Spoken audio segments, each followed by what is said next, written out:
ஹாய்ப்பா, பாருங்க 6 அத்திப்பழம் எடுத்திருக்கேன். அதே மாதிரி 6 பேரிச்சம்பழம், ரெண்டும் ஒரு அரை மணி நேரத்துக்கு 1 மணி நேரத்துக்கு முன்னாடியே தண்ணியில் ஊற வச்சுருந்தேன்.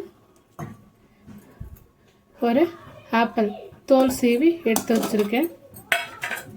பாருங்கள், இந்த மாதிரி சைஸு ஒரு ஆப்பிள்.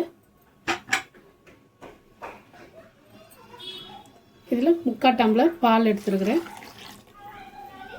சர்க்கரை விருப்பப்படுறவங்க சேர்த்துக்கலாம். நான் சர்க்கரை எதுவும் சேர்க்கல, பழத்தில் இருக்கிற ஸ்வீட்டே போதும்னு சொல்லிட்டு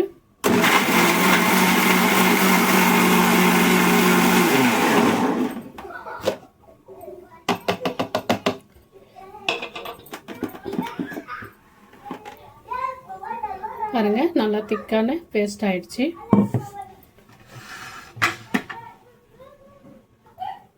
பாருப்பா, நல்லா திக்காக இருக்குது. பாருங்க எவ்வளோ சாஃப்டாக போயிடுது.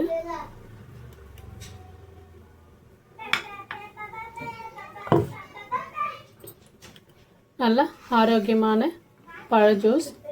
ஃப்ரெண்ட்ஸ், நீங்களும் இந்த மாதிரி செஞ்சு பாருங்கள். உடம்புக்கு ரொம்ப நல்லது. ஏன்னா சர்க்கரை சேர்க்கல, ஐஸ் க்யூப் எல்லாம் எதுவும் சேர்க்கல. விருப்பப்படுறவங்க ஐஸ் க்யூப்பு, சர்க்கரை எல்லாம் சேர்த்துக்கலாம். வீடியோ பிடிச்சிருக்கா சப்ஸ்கிரைப் பண்ணுங்கள்.